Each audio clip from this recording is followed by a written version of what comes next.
You're listening to an event from the U.S. Institute of Peace, part of the USIP podcast network. For more information about our work around the world, visit usip.org and check us out on social media.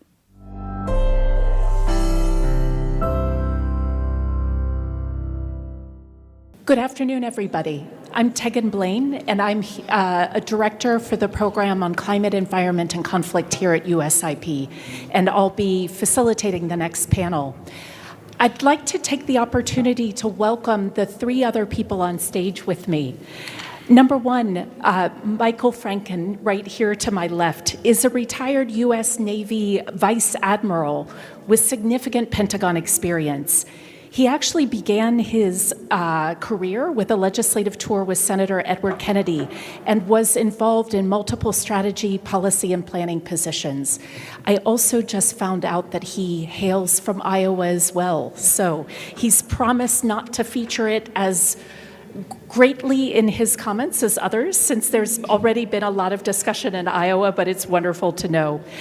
One other thing is that he also recently co-led the Defense Science Board's work on climate change and global security, and I hope that he'll bring that up today. Next is Gloria Steele, who is a former acting administrator for USAID. She has been a distinguished career member of the U.S. government's senior executive service for many, many years and served in senior leadership positions in the bureaus for Asia and global health, as well as a mission director overseas. She also oversaw the development of USAID's first food security policy when she was in the Bureau for Policy and Program Coordination. And lastly, Laura Pavlovic. Did I get that right, Laura? Thank you. Laura is currently the Senior Deputy Assistant to the Administrator for the Bureau for Conflict Prevention and Stabilization at USAID as well.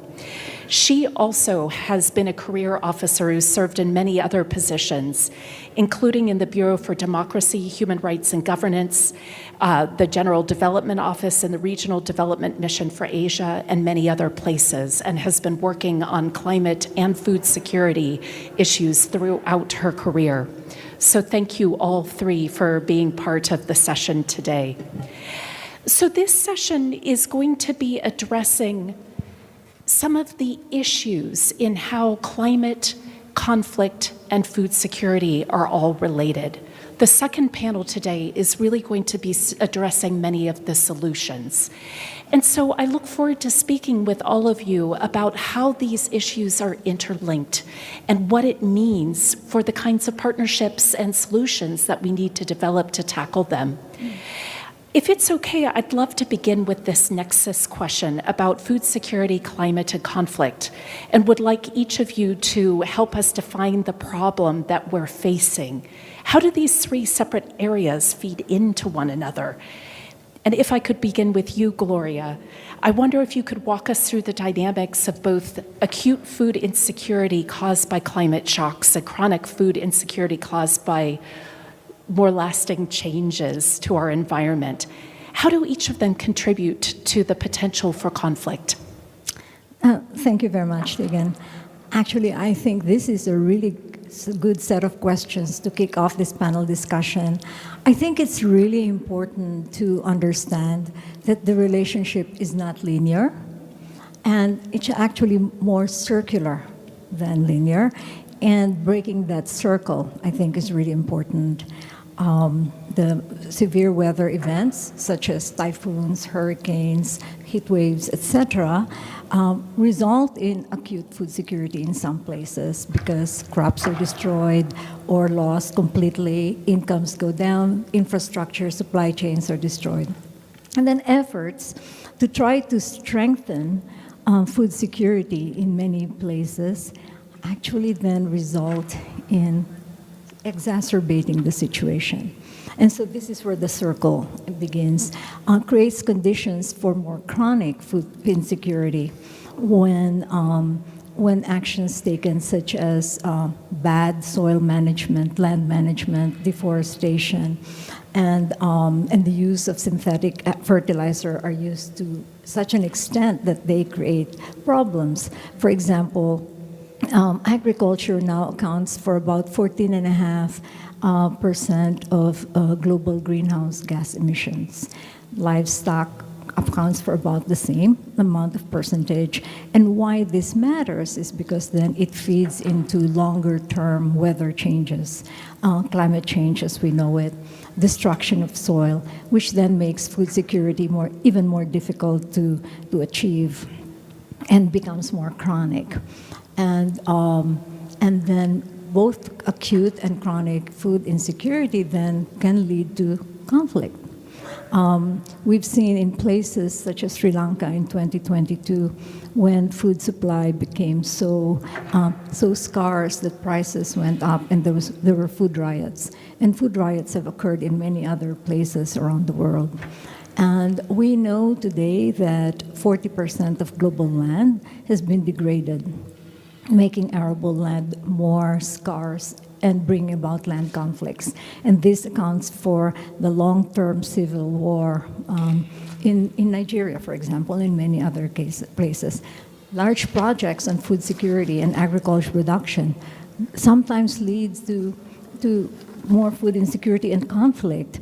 And so we need to be thinking about that. We need to break that cycle because it's not linear. One creates problems for the other when you are not mindful of the appropriate solutions. Let me stop there. I really appreciate you bringing up this issue of how sometimes the solutions for one problem complicate other problems that then become a bigger issue as well. If I could turn to you, Admiral. It's okay to call you Mike? Okay. I know that the military is sometimes a bit more formal than the rest of us, but thank you. I apologize. This is my second event of the day, and I'm already tripping over my tongue. The recently released U.S. Framework for Climate Resilience and Security that recently came out of the NSC highlights how climate change is threatening development gains and increasing the risk of conflict.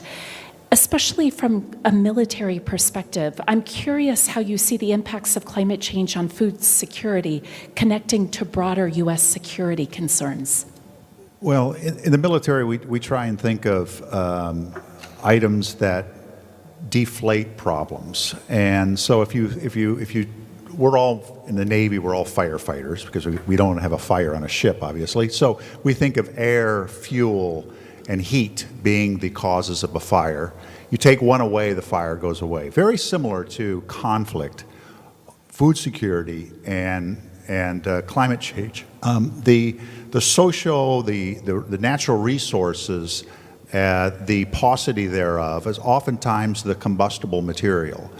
The wet mossy combustible tinder is that climate change, and as that gets hotter and hotter, the spark is food security. And then you have issues.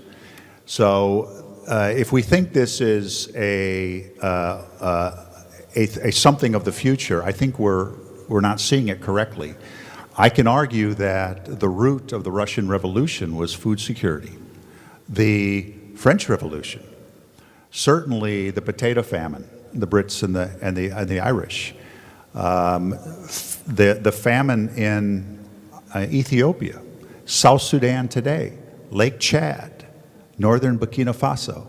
All of these areas have those three issues which are force-feeding conflict today. So this is not new to the military either. We've been talking about climate change and what it does to ignite conflict since, well, 20 years before I came in the military. That was a long time ago. As we discussed, this is a national prerogative, imperative, that's an existential threat as discussed in our national security doctrines. We see that, and as a farm kid from Iowa, actually, and curiously, 8 siblings, no one's involved in farming today. And of my cousins, all farmers, both sides of their families, none of them are involved in farming today. It says become unique in a corporate enterprise that needs steering by people not necessarily in agriculture to ensure we do it right, as Gloria just mentioned. So in the military, we are often called to respond to humanitarian disaster relief and response events. We can talk, I think, further on that topic, but it is something which we are perfecting every day, and we know that climate change is that forcing function which makes us do better in that regard. And I look forward to this further conversation on that topic. Thank you. I appreciate the discussion of fire and how climate change can be a spark on existing and underlying food security issues. Laura, if I may turn to you now, I would love it if you would help us break down some of the actual mechanisms through which food insecurity translates into conflict within communities. Thank you so much for the question. I just want to, kind of recognize and build on the fantastic points that Gloria and Michael have already made. Certainly from where we sit within USAID, we are, kind of increasingly and dramatically seeing the interrelationship between climate change, conflict, and food insecurity. I think, certainly this is especially relevant to us because, frankly, 80% of the countries in which USAID is operating are already characterized by fragility and armed conflict and violence, right? So this really is an accelerant, to continue with the fire metaphor. The other point that I would make is that our colleagues within our Bureau for Humanitarian Assistance Famine Early Warning System Network have made clear that the two biggest drivers of food insecurity globally are climate change and conflict. So as we think about how these systems interrelate with one another, we often tend to think about the discrete effects of climate change, but really, kind of coming from a conflict bureau, we really see the impact that climate change is having on systems, right? Whether those are political systems, whether they're economic systems, whether they're environmental systems. We're obviously seeing this impact directly on food security as well, both in terms of the impact that climate is having on food prices, increasing stresses on food prices and availability due to migration that is being accelerated by climate change, access to water and crops being exacerbated by climate change. All of these things we are seeing exacerbating the conflict dynamics that already exist in the countries in which we're operating, right? Resource scarcity and food insecurity are in turn threat multipliers that can exacerbate political instability and civil unrest. Michael's just given a couple of great examples here. If you think about the Arab Spring, that also, frankly, was driven by food insecurity as well, right? This, over time, is really degrading the resilience of the countries in which USAID is operating, right? I think the other point that I would make is that these, these mutually compounding challenges are also exacerbating inequality, right? You think about the impact that women are that are being felt by women who are disproportionately bearing the brunt of both climate and economic shocks, right? The droughts that we have seen in the Horn of Africa, for example, or the fluctuating food and spiking fertilizer prices that we've seen in the wake of the full-scale invasion of Ukraine. I think the final thing I would say on this is just the extent to which we have got to begin to get this right, because these problems are accelerating, right? Just 2 months ago, our colleagues from the African Center for Strategic Studies noted that 163 million Africans are facing acute food insecurity this year. That is triple the number from 5 years ago. 130 million of those people are living in countries that are affected by conflict, right? These numbers are also reflecting global challenges like supply chain shocks resulting from the COVID pandemic or the war in Ukraine. But we really need to understand the interrelationship between these dynamics better, right? We can't sustainably address food insecurity without tackling these primary drivers of climate change and conflict. And so the long-term resilience that we seek to shore up in the countries in which USAID is operating really depends on our ability to better see these interconnections and also program to address them. It's such an important issue that you're bringing up, especially about how the change in the number of people affected by food insecurity, the number of people who have been displaced due to weather emergencies, all of this has really added up over the last 5 years and has just become such a visible problem. And it's part of the justification, I think, for all of us being here today to talk about these issues. Gloria, if I may turn back to you. The Feed the Future program, which USAID has led, has been such an important part of the U.S. government's engagement on these issues over many, many years. Right. And I'm curious if you could help us understand how the Feed the Future program approaches food vulnerabilities globally and how a climate lens is integrated into these programs. Thank you. That brings me back to 2007, 2008, when prices were spiking and everyone was thinking there's going to be a food shortage, a rice shortage in particular, at that time. And this is one of the actions that USAID took in order to try to avert a kind of crisis or instability that could occur or often occur when food becomes scarce and prices go up. So the Feed the Future project initiative was launched in 2010, and really the objective was to address the issue of food, but specifically to enable communities and citizens to be able to have not just increased food, but be economically able to purchase food, because that is part of food security. It's not just the supply, but also the ability to access. So that was one specific objective. That was one of the specific objectives of Feed the Future. The second objective of the Feed the Future was to create resilience for communities and food systems to be able to respond to climate shocks, the food shocks, etc., that was happening at that time. And the third is about nutrition. I think we often forget that food security isn't just about having the supply of food, but also having access to food, but also being nutritionally able to consume the food. That is the third leg of a food security initiative. And so those were the three objective areas. And in terms of preventing conflict, which is part of the question, the food security program was designed to be conflict aware. And every program, every project that's designed there takes a look at potential risks and actions that need to be taken. It also mostly is done at the community level to be closer to where tensions might occur in designing projects.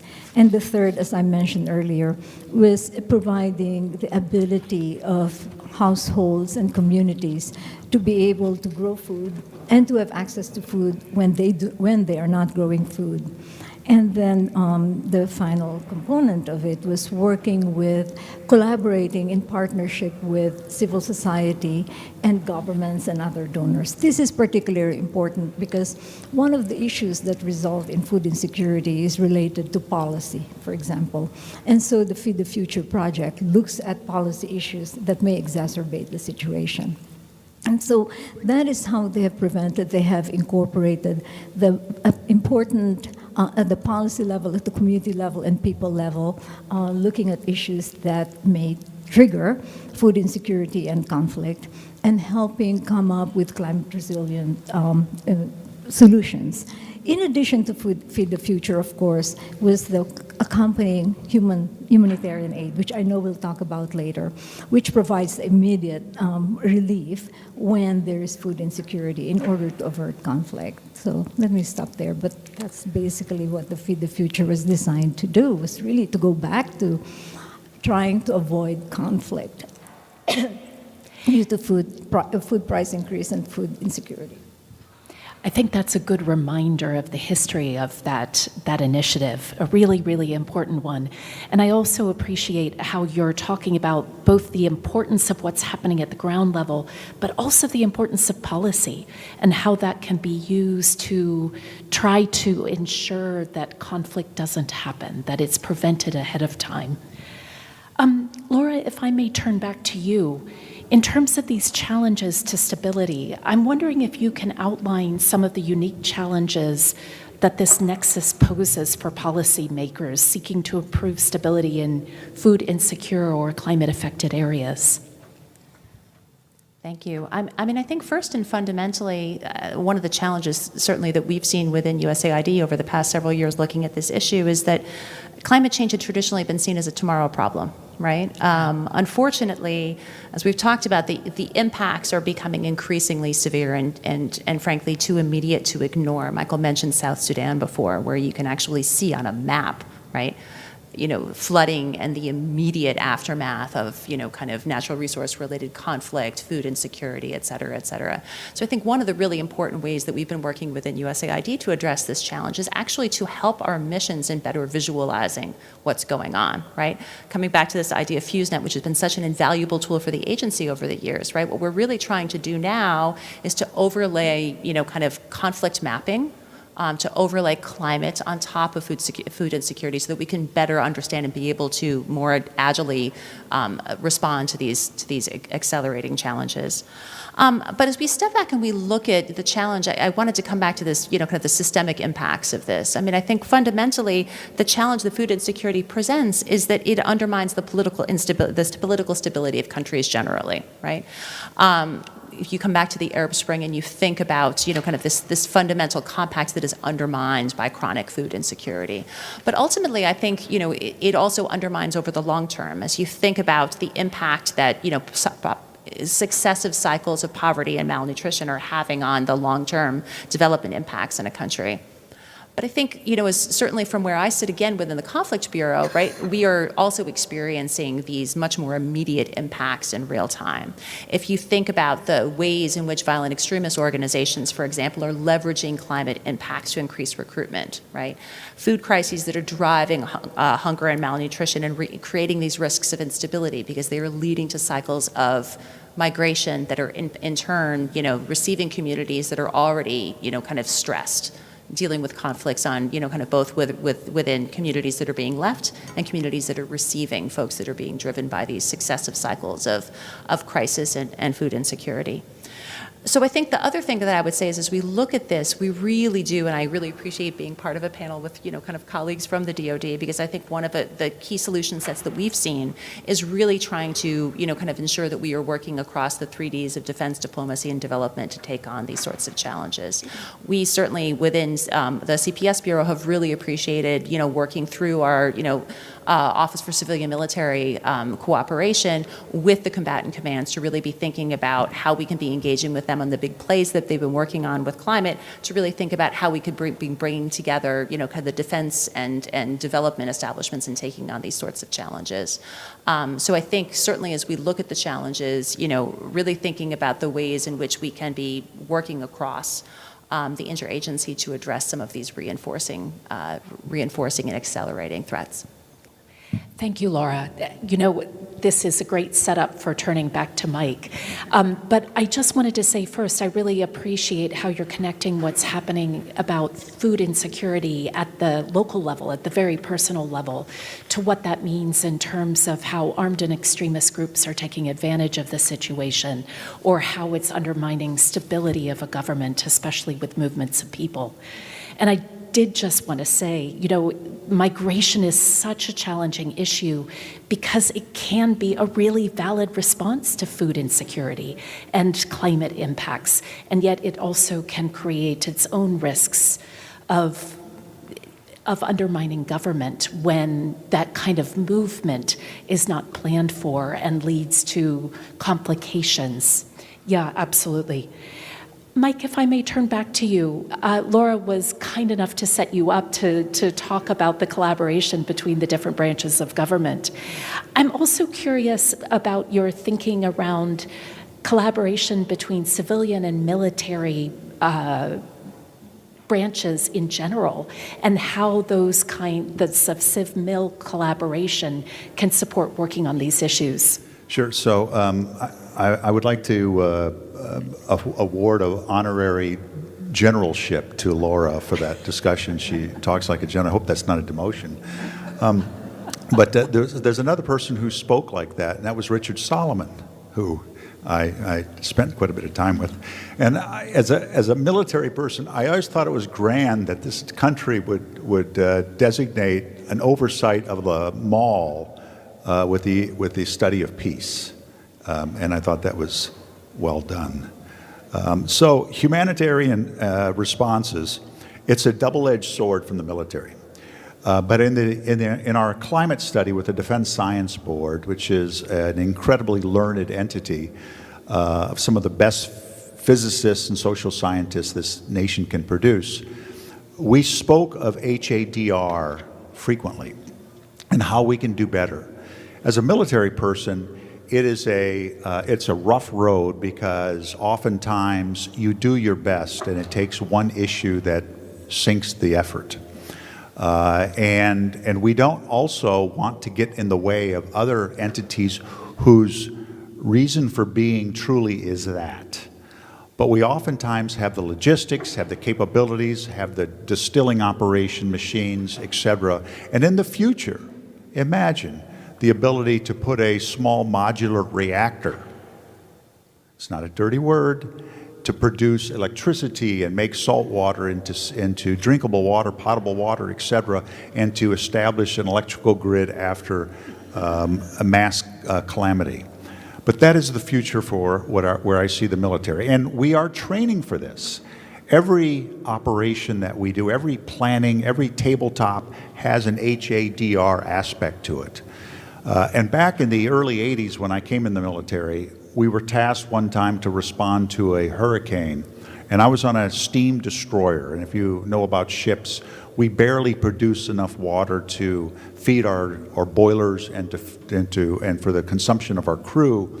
And it's one of those ships where the fuel has too much water in it and the water has too much fuel in it. It's a difficult life. And we pulled into San Juan, Puerto Rico after the place was devastated by a hurricane. And we had throngs of people on the pier. We can barely produce water for ourselves, and we have to shut the distillers off because the harbor is so polluted with debris that we were asking them for something versus them asking for us to take care of them. And we were poorly suited for the operation. We are now getting better. Pre-staging equipment, educating individuals for the PAL mill connections. We have about 90 mill deck officers, people that are assigned to the State Department and other agencies. We have 90-some POLADs, and I have fond memories of flying around Africa. I was the senior military officer on the continent for one tour as a Navy person. And my POLAD in every bouncing around over Uganda and the great places in Namibia and elsewhere, looking at me, smiling broadly, absolutely fearless in wherever we were going, including in the DMZ and South Sudan during the conflict. But it is that type of professionalism and shared end states that we need across the interagency to give us a whole of government approach. And as I hearken back to Bob Dole, where we bring food into this, who said, let's pay for school lunches across the globe. Did you know that? Bob Dole, guy from Kansas. And where Hubert Humphrey was the precursor to peace, and where George McGovern, war hero, said that after 9/11, let's set aside 1/8 of the war on terror funding to feed people. This is that altruism that we would be a better country with more of it.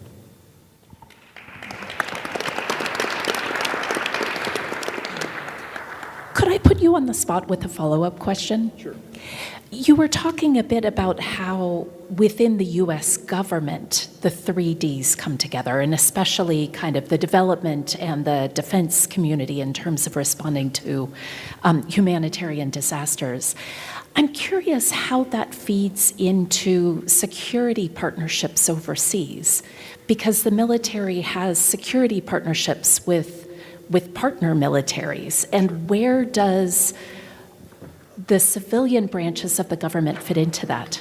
If it's not too awful to go off script. No, not at all. No, it's fine. Actually, we run our security cooperation plans through State Department.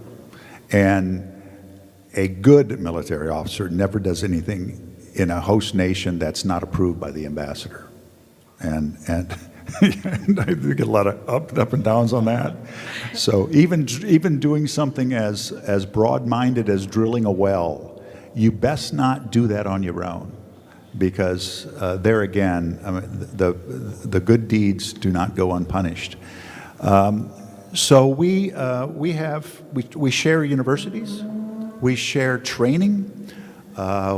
We have military officers. We embed individuals. Security cooperation, I'm a big fan. I'll say something else. I'm not a fan of peacekeeping operations. I'm much more of a fan of teaching people how to do infrastructure. So rather than teaching somebody how to drive a tank, drive a Caterpillar. Instead of shooting, do a theodolite. Build something, do something worthwhile. Give jobs to individuals. Those people who would, when the sun goes down, tote an AK-47, if you give them a job, you would see a remarkable transformation. Matter of fact, this is really off script. We went from an all-time high in piracy off the coast of Somalia in 2010 to not less in 2012, but zero. Now, what happened? Well, we happen to know in Djibouti who was running the telephone networks. And we asked them, where were the phone calls coming from outside of Africa? Singapore, Rome, Dubai, elsewhere. Who were they calling in these villages that were the hotbeds for piracy?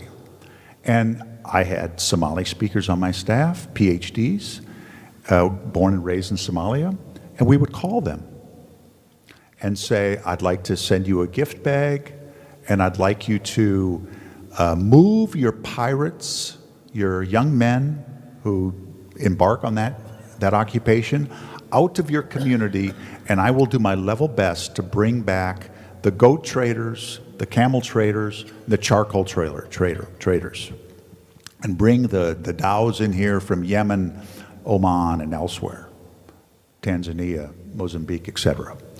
And we will reinstitute a means of taxation that's more regular than this crazy idea of young men going to sea, never being seen again.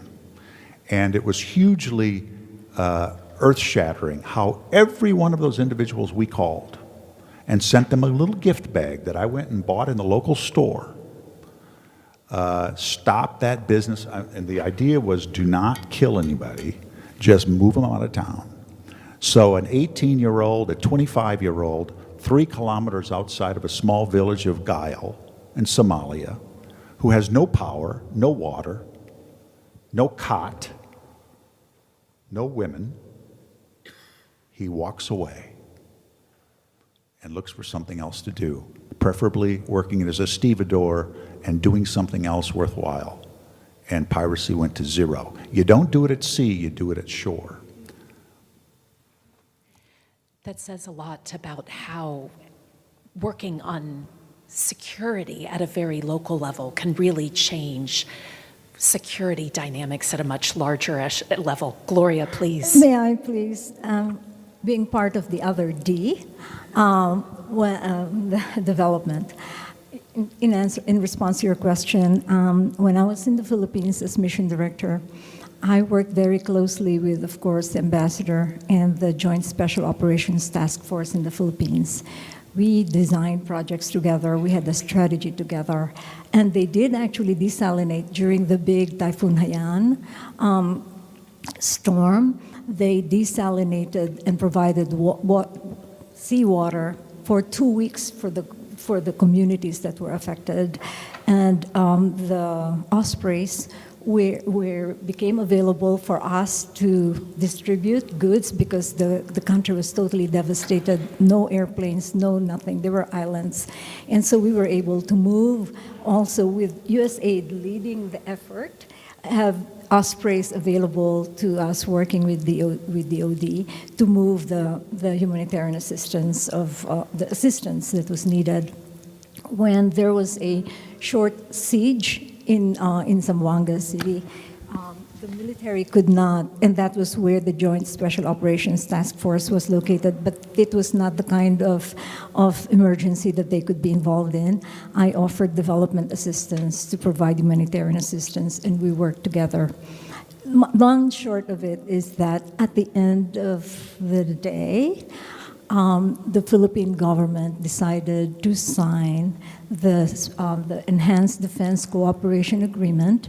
And when they did that, they said they specifically talked about the work that we did with the DoD, showing that, and the humanitarian assistance that we did with DoD, USAID and DoD, that showed that the Philippines, the United States interest was not just only for its security objectives, but also for what's good for them. And so I think that's where the security, our security objectives, and the development objectives in the country merged together and resulted in what is now a very important partnership as China becomes an issue in the region. So, if I may, just 6 weeks ago, there was a exercise in Luzon where the U.S. military and the local officials did a hurricane disaster relief exercise. Well, that exercise was done 2 weeks to the day after a cyclone blew through. So they got an A on the exercise, having been the same forces that just did the actual operation before. And so we know, and the same area has had 4 cyclones this year, each with terrible ferocity. Faster and longer lasting and quicker than ever before. This is a result of climate change, and where the resiliency of the local community, that is the future in the interim periods, where we can help them. And the military effort in that is to ensure that the good governance and to create a military that is of the mind where the locals run to instead of run away from, which has too often been the problem in places like Africa. I think one of the messages that I'm hearing from both of you is how critical it is to connect human security to national security, and going in with an approach that looks at both of those can be more powerful than going in with a lens towards just one or the other. Absolutely. That is absolutely. Thank you for that. Was actually my message here, was when we talk about human security, their needs for food, water, etc., and combine that with our national security interests, it's more effective in getting in achieving both our objectives than if one did the work without the other. Absolutely. You know, this also brings up the next topic, which is how you connect that short-term perspective and the long-term perspective. How does humanitarian assistance, and which addresses immediate food needs, connect to development assistance, especially in conflict zones? And how do you think about that in terms of building community resilience, building food security long-term, and so on? And that's a question for all of you, but perhaps I'll start with Laura, since the earlier conversation was with the two of you. So thank you. And Michael, as you were speaking, I actually wrote down and underscored the word prevention. I mean, I think ultimately this is the reality that we're living in right now. If you think about the costs of humanitarian assistance, around the world, it is completely unsustainable. Our colleagues in the Bureau for Humanitarian Assistance are under tremendous pressure to respond to these increasing humanitarian needs. And these are increasing, right, for all the reasons we've been talking about on this panel. But I think it's also important to underscore the importance of layering and integrating these activities, right? Above and beyond, climate and conflict driving food insecurity, they're also driving humanitarian need.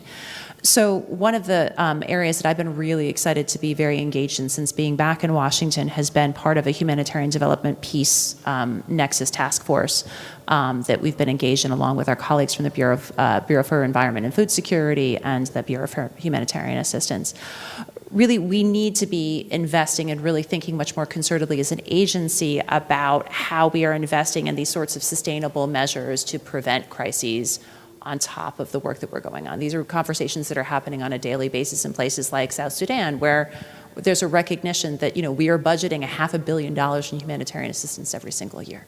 $500 million, and we exceed that need year on year on year. If we cannot begin to address some of these root causes, of this increasing fragility, the things that we are being able to see ever more clearly as we're looking at our maps, we are nowhere, right?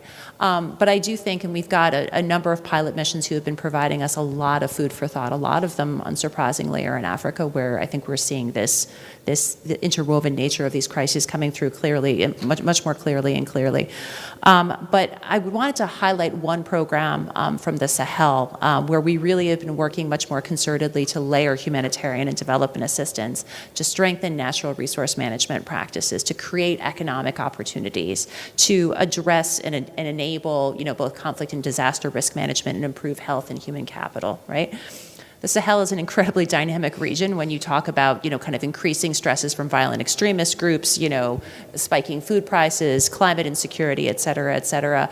The households that have been a part of this program have actually been able, year on year, to better maintain their food security status in the face of these threats, right?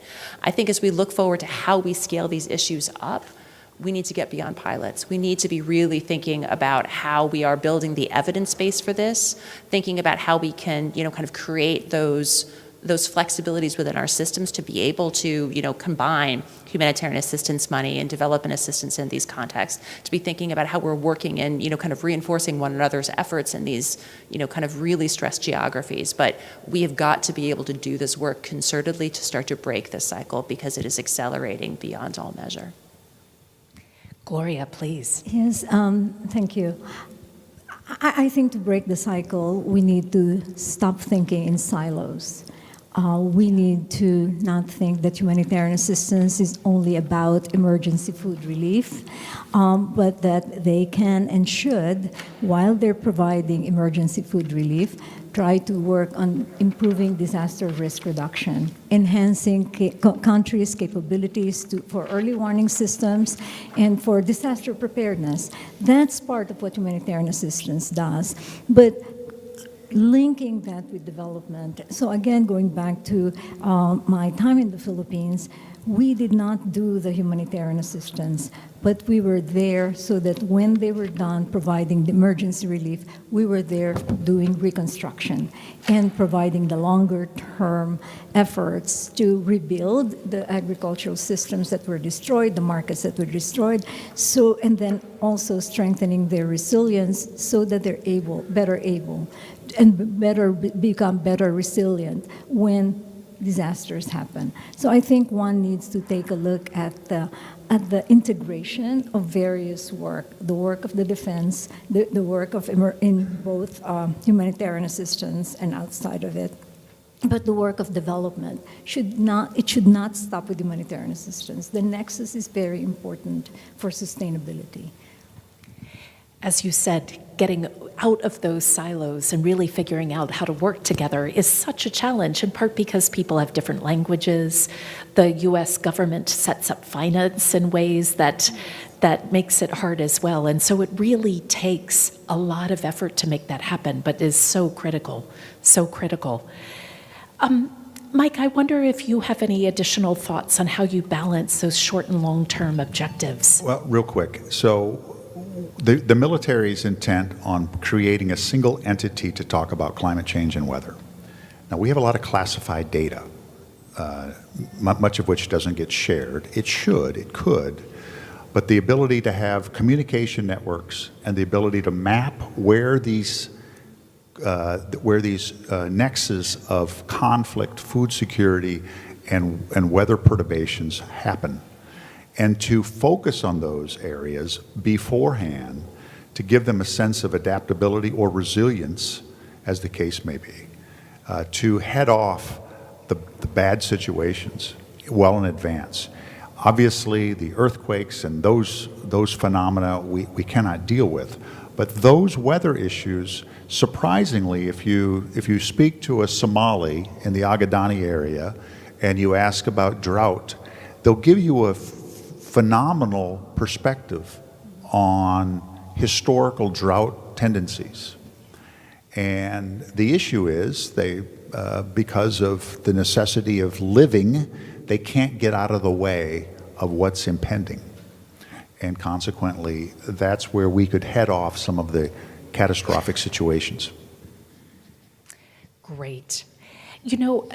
That does turn back to the issue of partnerships. And just from a strategic and diplomatic point of view, I wonder if you could speak a little bit about the level of awareness among security partners of the connection between food security, climate, and conflict. Mike, if that's okay.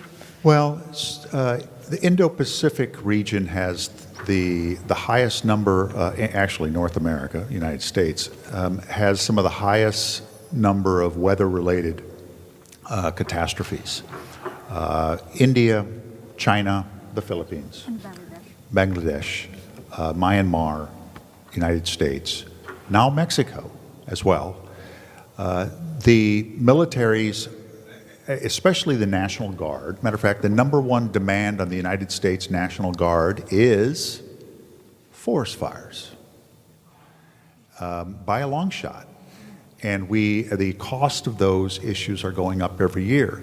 If you look at the cost of humanitarian and military endeavors in rectifying weather issues, it's an asymptotic curve. We will sometime during our lifetimes, I believe, have $1 trillion national catastrophe with storms. The scenario, very simple, is a Dorian type storm that augurs through Miami, works its way up the Florida Peninsula through Orlando, Tampa, builds strength back in the Gulf, and hits then a Gulf spot.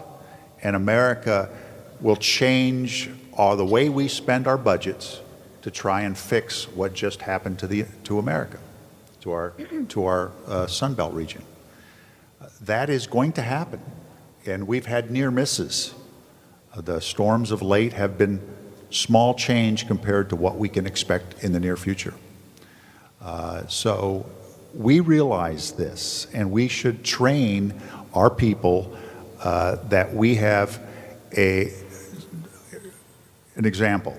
I have trained for high-end combat for every one of my deployments. But what we haven't trained for is HADR operations. And yet, every deployment we've had an HADR. And fortunately, we haven't had high-end combat that often. We should, consequently, not make that job number one, but it should definitely be something that's in our wicker, in our quiver, and we should do better when we are called upon. That's a huge change, making HADR something that's in the top priorities and something that you're more regularly training for. Well, it oftentimes leads to conflict on the backside of it. Yeah, absolutely. Somalia is a great example, or it's an unfortunate example. Really good example. Thank you. That actually gets into the next topic that I wanted to raise, especially looking forward to the next panel, which is going to be talking about solutions. Laura, you mentioned that many things are being tried by USAID missions, but they're pilots. And the question comes, how do you scale up some of these pilots? But I'm curious, among the three of you, you've talked about some of the work that's being done to build prevention and prediction. You've talked about some of the partnerships to respond to to respond to humanitarian disasters. What are some of the other initiatives that really can be scaled up at this time and have much greater impact? Or other initiatives that we haven't discussed that can really help tackle this next set of food insecurity, conflict, and climate?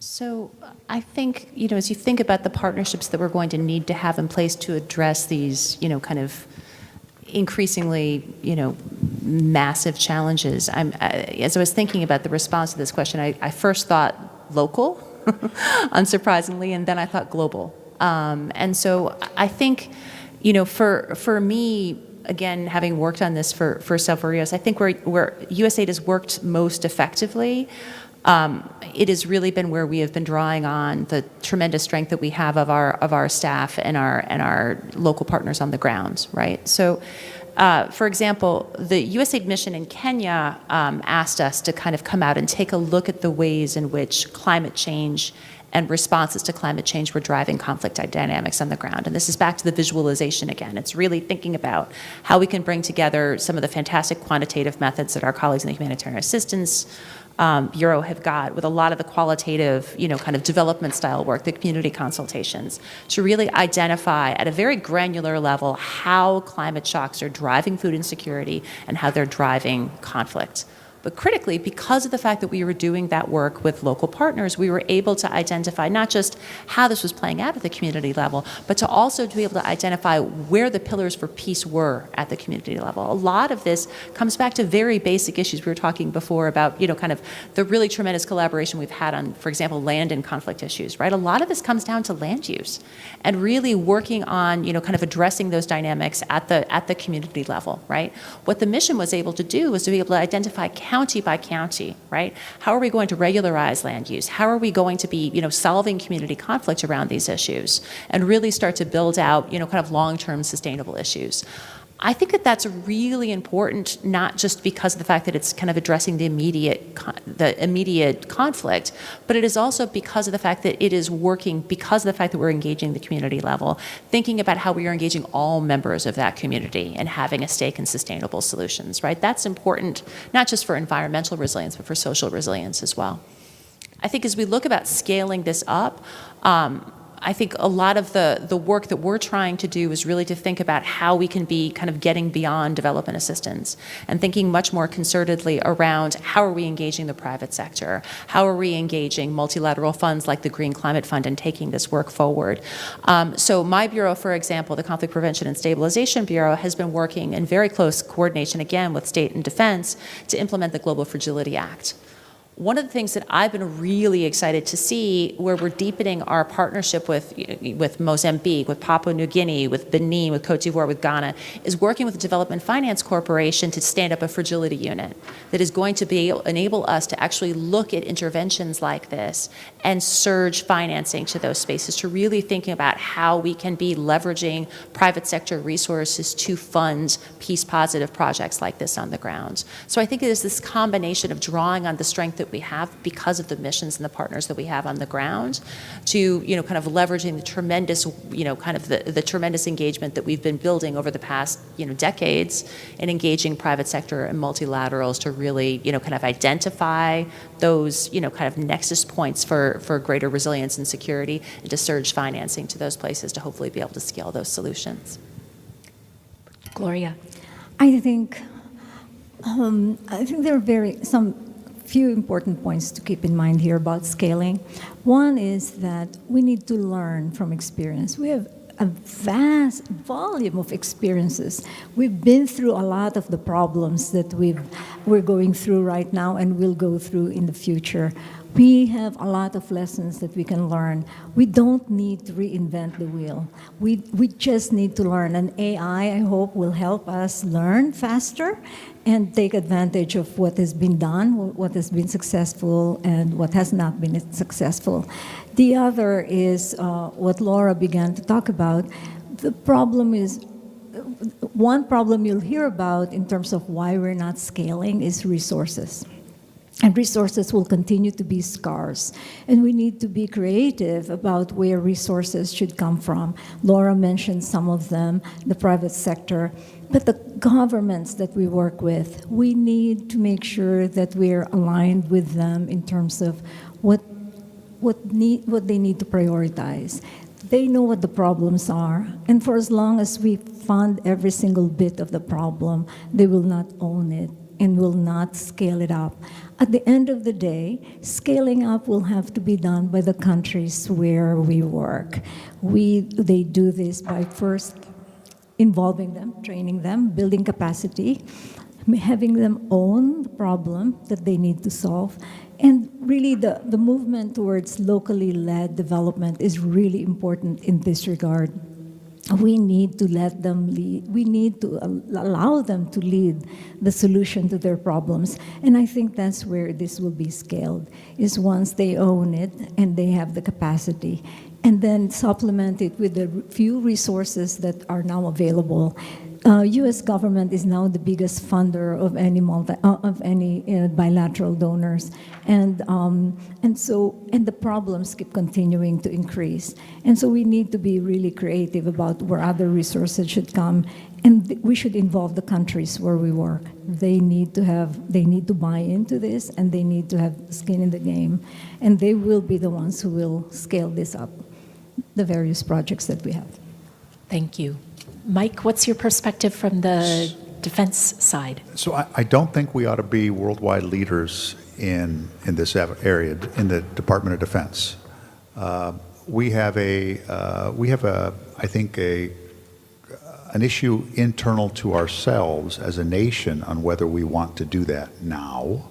We seem to be drifting a little bit away from the broad-shouldered and big-heartedness of America in the past.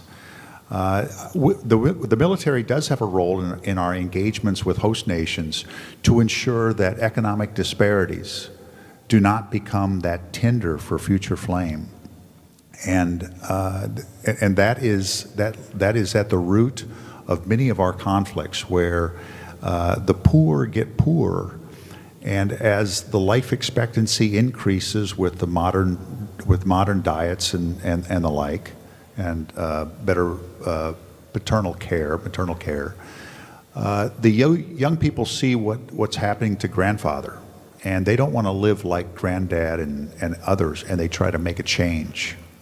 We have a little bit of that in America too, where 50% of the population live paycheck to paycheck. It may not be a food security, but it's a food quality issue.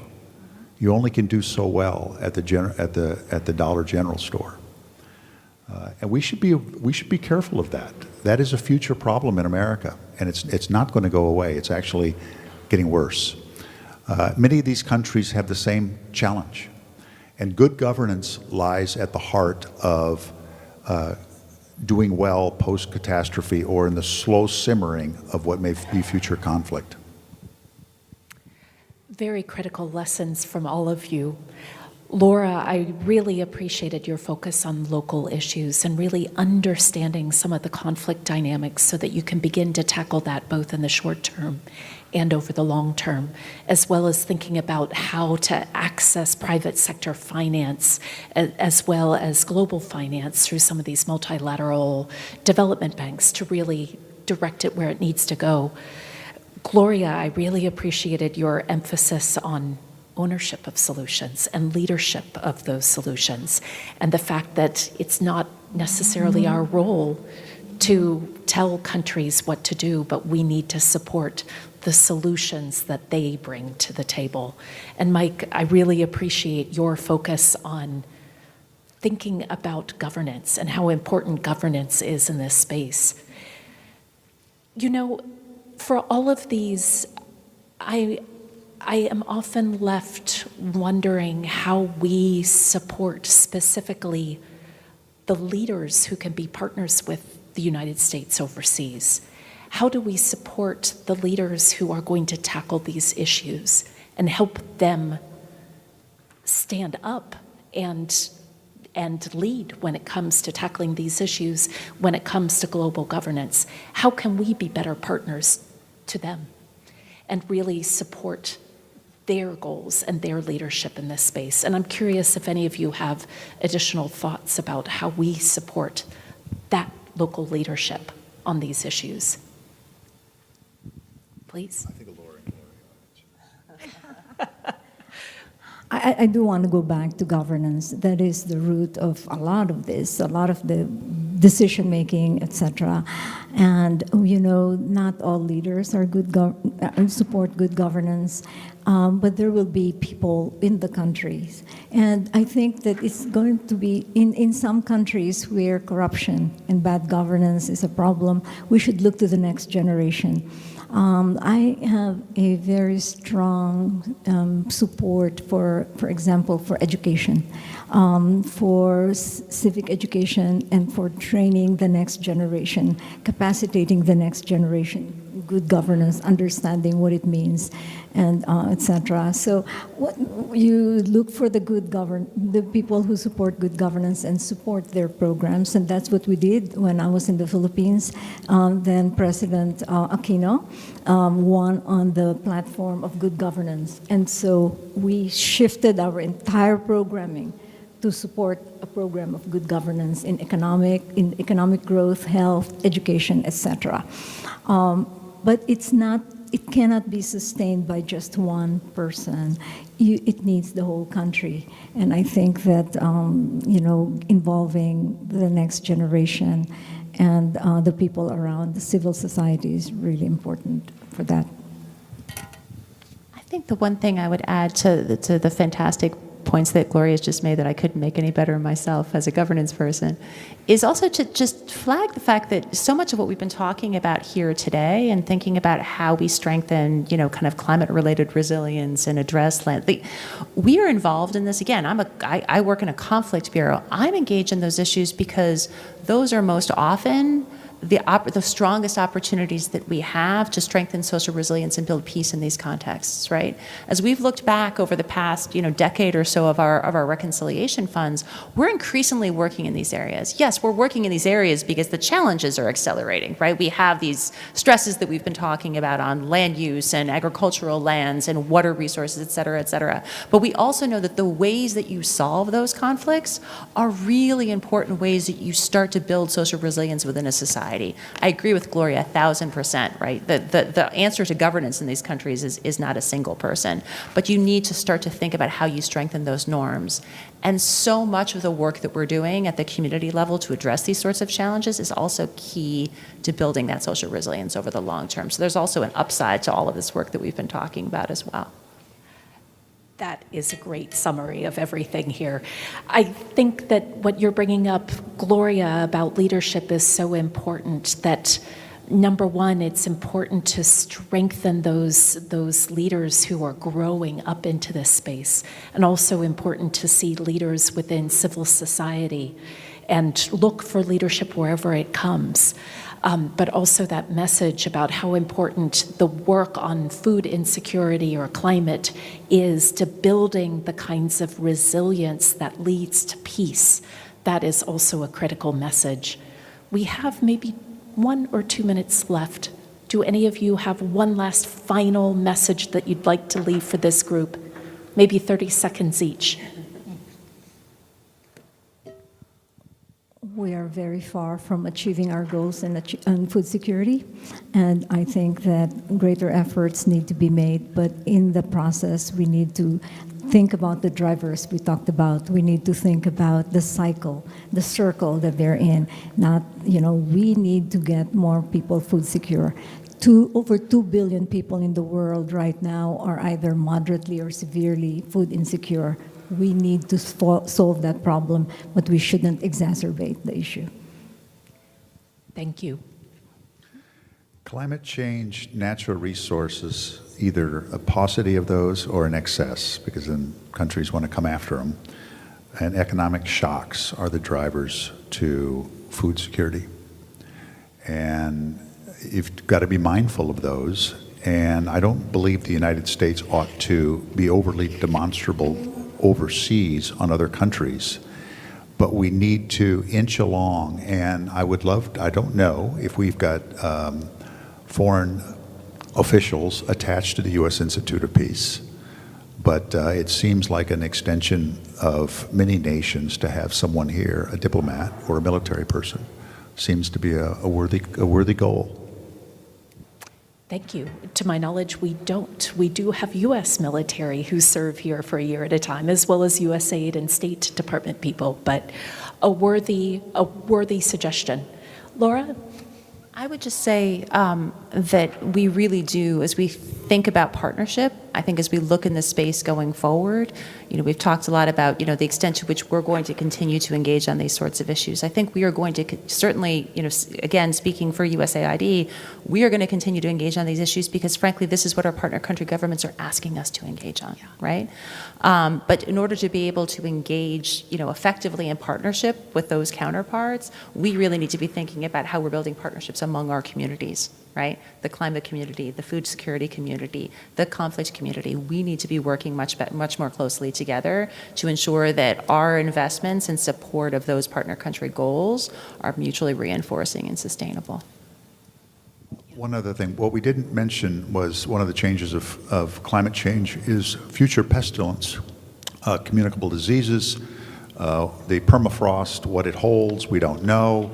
78% of the mosquito-borne diseases are enhanced with greater temperatures. We'll see dengue in the United States. We will see malarias, et cetera. This is all going to increase. It also changes the mosquito line where a lot of ancient communities were built. The mosquito line is now higher elevation. This will strike population. It is a sidebar to climate change, but also affects food security in the end game. So critical. A reminder that these issues do not happen by themselves, but are really tied into public health issues, health security, and a whole variety of other issues. But Laura, you mentioned how we all need to figure out how to work together better in support of the countries with which we partner and the leaders and communities with which we partner.